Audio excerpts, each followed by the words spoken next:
Alors, j'ai mon téléphone, c'est pas pour aller sur Insta, enfin pas là, c'est parce que j'ai mes notes de conférence dessus.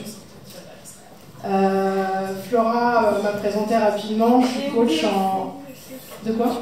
J'ai oublié de présenter Ophélie qui fera un concert après. Ouais, vous avez vu le line-up de la soirée ou pas? Ouais. En fait, j'ai vu le line-up, je me suis dit que c'était très féministe, très minorité ethnique, un peu en mode Wakanda ce soir. Très queer et body positive aussi. Donc ouais, je vous invite à rester. Donc moi je vais causer normalement jusqu'à 21h30, 21h45. Après il y a une pause d'environ un quart d'heure, peut-être un peu plus, voilà, en gros c'est ça. Et après vous aurez la joie d'entendre la merveilleuse Ophélie qui vous chantera des chansons. Ça va être super. Moi, ça sera bien, c'est clair. Moi je vais pas vous chanter de chansons ce soir. Je suis quand même arrivée avec Libéré, délivré dans la tête, mais voilà, c'est juste un cadeau que je vous fais avec ça. Alors pour ceux qui me connaissent, vous savez que je vais vous demander de bosser en fait. Faire une conférence pendant 1h30 en parlant toute seule, ça va me gaver, hein, je vais m'ennuyer. Donc l'idée c'est qu'il puisse y avoir des échanges, des discussions et que vous puissiez avoir papier et crayon pour noter des trucs. Est-ce que vous avez ça? Je vais prendre un petit temps pour voir qu'il y a des trucs.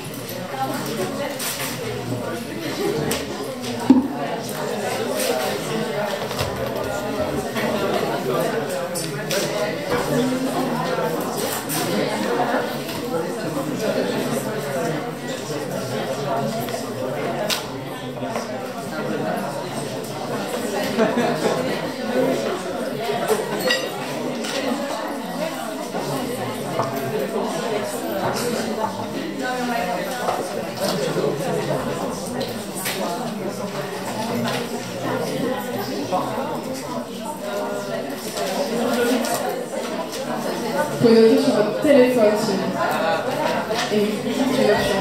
Tant que vous le gardez en silencieux.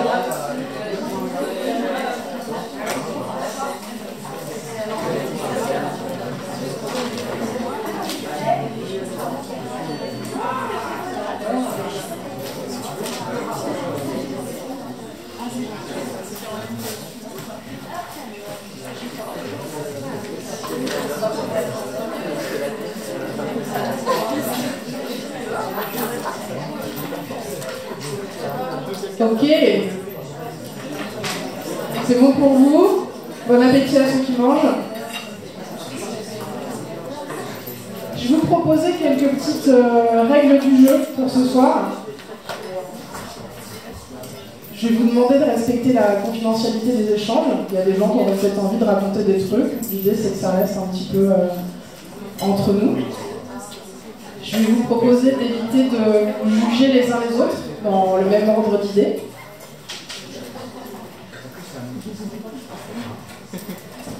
Et puis vous verrez, en général, quand les gens posent des questions sur des choses qui les concernent. On ne pose pas trop des questions en dehors de soi, en fait, c'est rarement possible. Donc l'idée, quand vous posez des questions, si jamais vraiment ça vous concerne directement, c'est de dire « je ». Parce qu'en fait, à partir du moment où vous dites « je », votre inconscient il est au courant que c'est de vous-même que vous parlez. Ça devrait vous aider, ne serait-ce qu'à poser le problème, ou la problématique, ou la question plus clairement. Est-ce que c'est OK pour vous d'essayer de faire ça? OK. Vous allez voir aussi, parfois, je vais vous interrompre. Soit parce que je sens que vous partez dans un truc pas forcément agréable pour vous, soit parce que je ne comprends pas, soit parce que j'ai déjà compris.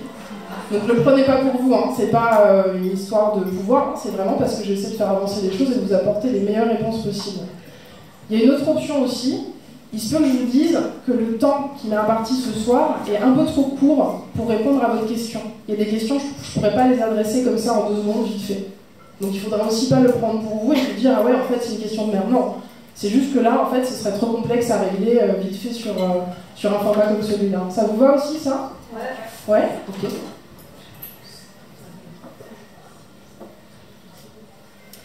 Il y a une captation vidéo ce soir pour les chaleteuses. Donc voilà, c'est filmé que sur moi, on ne vous voit pas.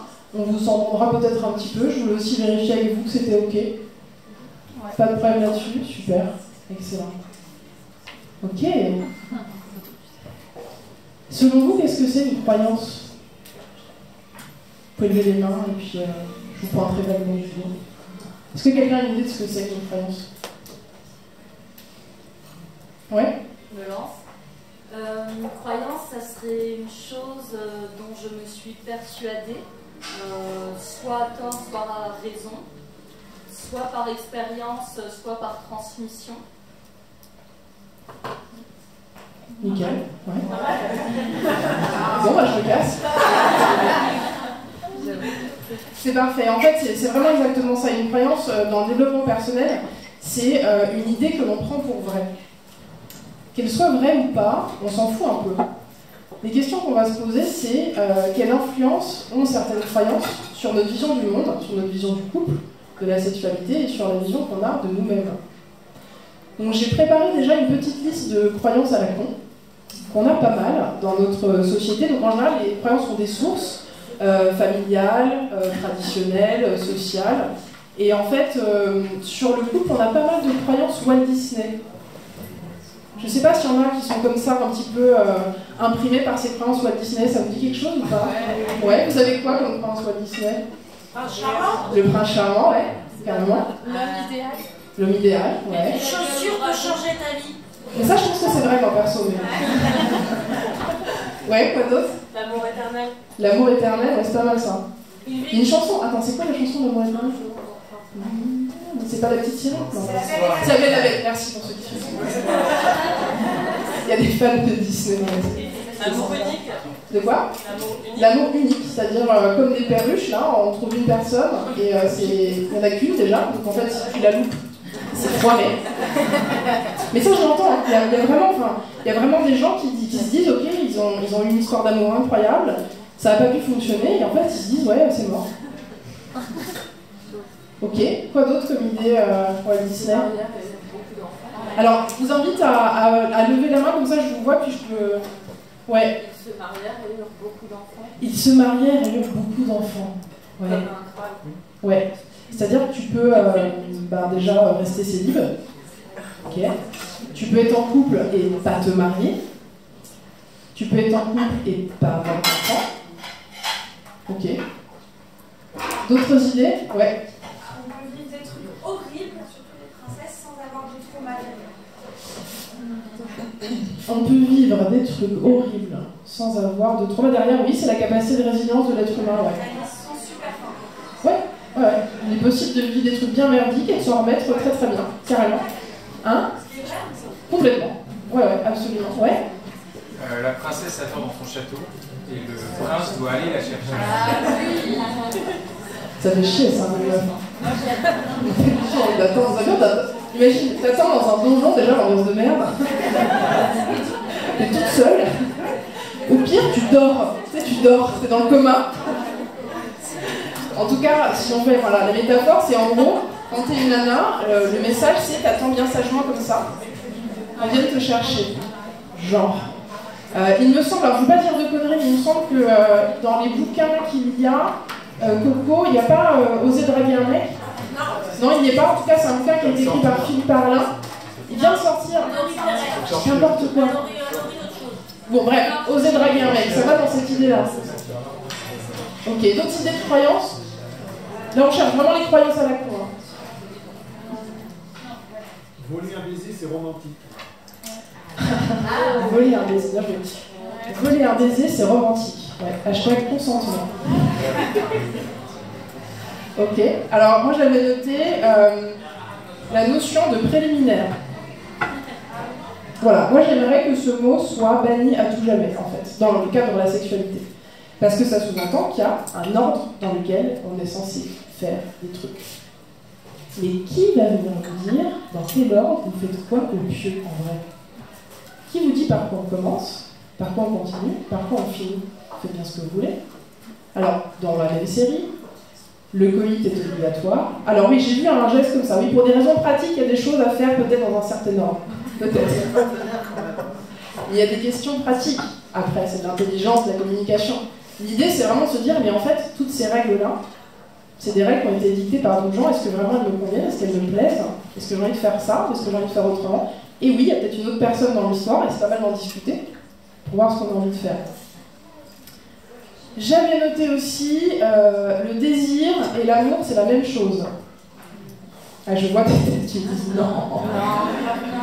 Mais si on reste dans les Disney aussi, c'est tout le temps des amours hétéros. Bon, ah oui, oui, alors il me semble que dans le film La Belle et la Bête, il y a une histoire d'amour gay. Ah ouais? Ouais, le film avec, il est assez insupportable.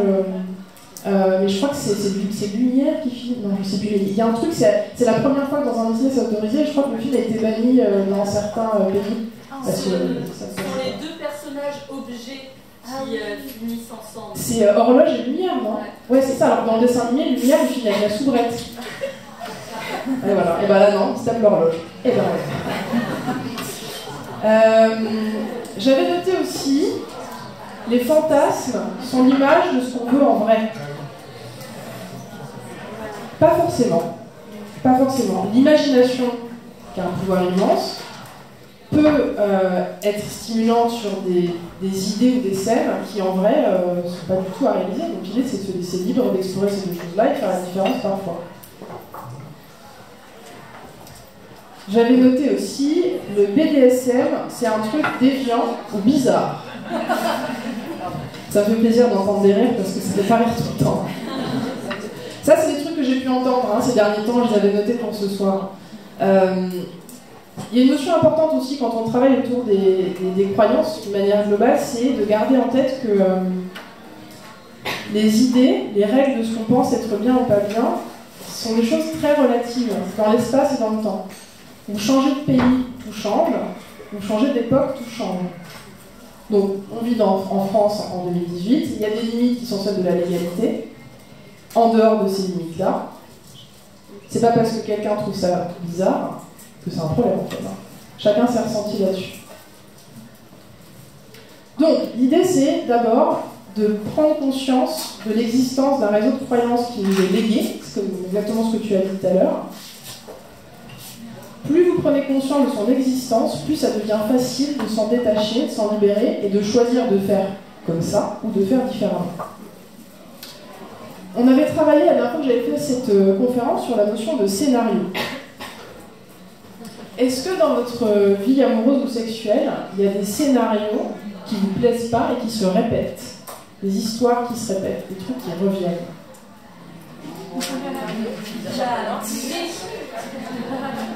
Ok. Est-ce qu'il y en a qui veulent partager? Ouais. C'est pas obligé, hein, cette proposition. Ouais. Le refus de communication. De ta part ou de la part de l'autre? De la part de l'autre. C'est-à-dire quelqu'un qui, à un moment donné, ne veut plus discuter avec toi.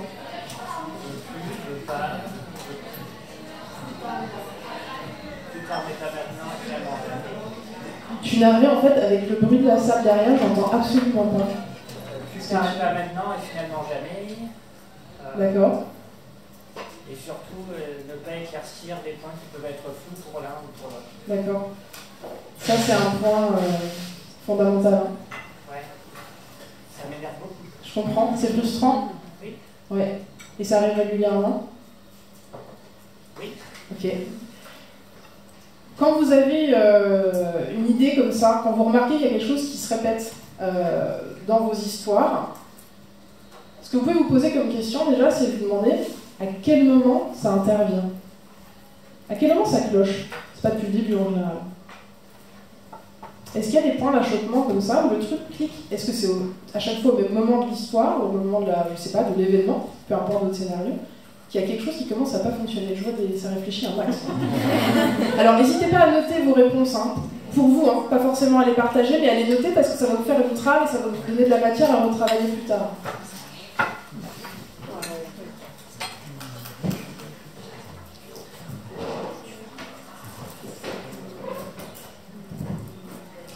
Quand vous avez chopé... Ouais. Je vais répondre, c'est quand je vois qu'on n'a pas la même vision du futur de notre couple. D'accord. Voilà.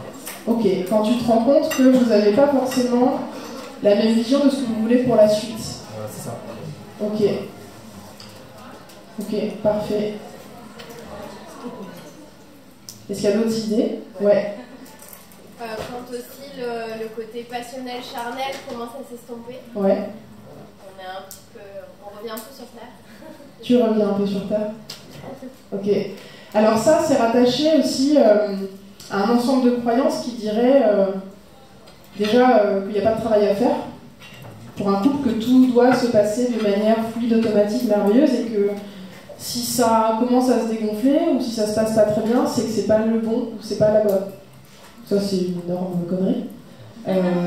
L'idée, c'est que de toute façon, comme toutes les relations, que ce soit des relations d'amitié, des partenariats professionnels, c'est ce travail en fait. Donc l'idée, c'est de peut-être pas forcément se décourager quand on s'aperçoit qu'il y a une vision différente, ou quand on s'aperçoit effectivement que l'élan du début passionnel diminue. Alors il y a tout un truc avec les hormones dans les neurosciences, il y a des choses qui disparaissent vraiment au bout de quelques mois.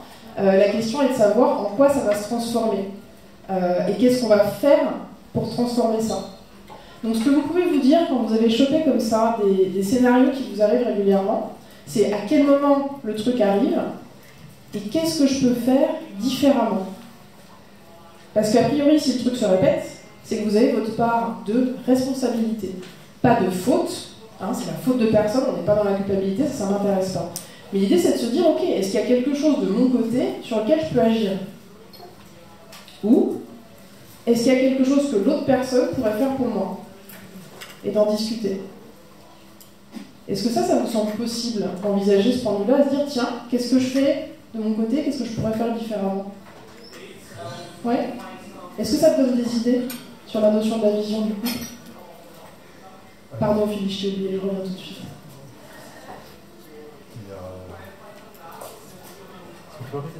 Est-ce que ça te donne une idée de quelque chose que tu as envie de faire différemment par rapport à ça?